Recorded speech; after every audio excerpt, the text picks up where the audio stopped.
One of the most difficult steps that will be ahead is an equal money system for all. Because there you have to wrap yourself around a peculiar point. The fact that you are actually determining the value of the money anyway already. And that the current mess that the world is in is so because you have created it this way by accepting that this is the system that you want and which defines you.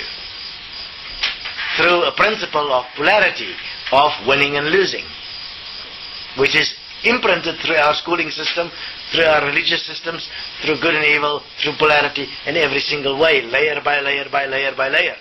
But it's not real. You're designing your actual experience in every moment.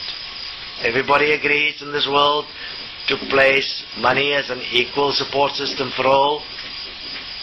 Overnight, crime will diminish exponentially. Corruption will diminish.